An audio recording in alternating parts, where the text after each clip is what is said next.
Bronx, New York City, ko Africa America rawa, Pilipini, Iwi, Inoho Anao, I Whakaoriori, Wairarapa Women's Center ho, e Mahiana, Riza Takatama, Christie Johnson.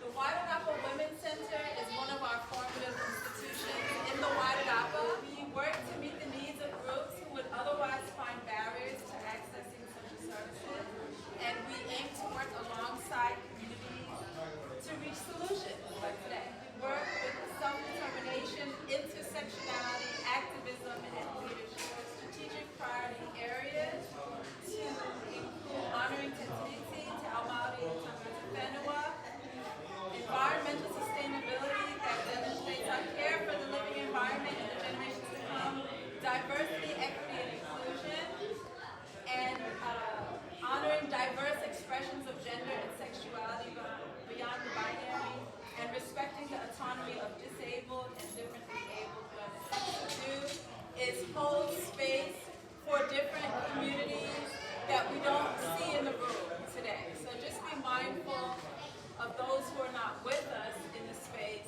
They're still very much important to the Women's Center, all represented in our kaupapa. I would like to thank our sponsors. First of all, International Women's Day has recognized our hui as an official event. Adaptive Leaders has offered professional facilitation today, which is very grateful for. And this is her partner. Here she is. She will speak earlier today. Creative New Zealand, who brought us Aya and the Butterfly, Creative New Zealand Masterton, Hapari, CIA, who gives us mentorship and financial support to keep our operational expenses going.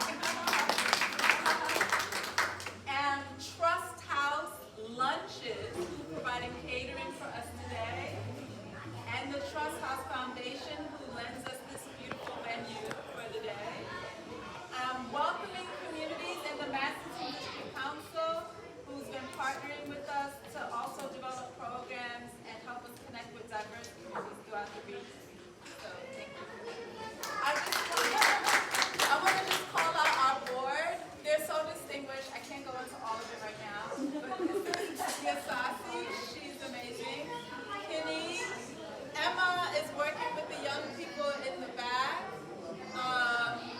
Anu, who is not able to be here today, as well as Tyler. So I'm going to start with a little bit of history. And today we're going to be thinking about our community. So I'm going to set the stage. The late 1980s in the Wairarapa was a turbulent time. And here are some headlines. The Encyclopedia of New Zealand writes, Wairarapa's social divide was highlighted in the 90s and early 2000s when the town experienced a rash of murders. In response to this violence, Wairarapa MP Georgina Byers spoke of a dark underbelly of abuse in the region. Families were growing accustomed to violence. And another article describes firebombing incidents in the late 80s. Police officers' homes were targeted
It helped accelerate a trend towards unemployment, rising youth crime rate and alcoholism.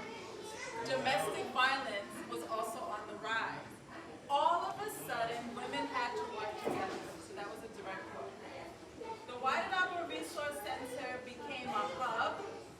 New government funding became available to emerging organizations to help reduce the crime rate, although the funding has changed over time. And today, charities such as the Wairarapa Women's Center are community-driven and governed by its members. We retain the identity of our communities and our membership, and we belong to them and we serve them. Why we call on you today? The challenges we face now, financial, political, global, technological, and environmental, the situation for many in our communities is confronting a rising suicide rate in the Wairarapa. The challenges facing Maori sovereignty, are felt right here in the Wairarapa.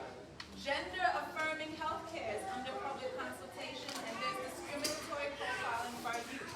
Those of us with disabilities face unprecedented cuts to social services funding. How can we better listen to and engage our youth? How do we tackle higher rates of violence experienced by migrants, gender minorities, and Maori communities? What is the role of the business sector in leading change and creating new opportunities? What is the role of tertiary educational institutions in grassroots social change? What is it that we, as a community, can do to lend support and solidarity to the needs of our neighbors?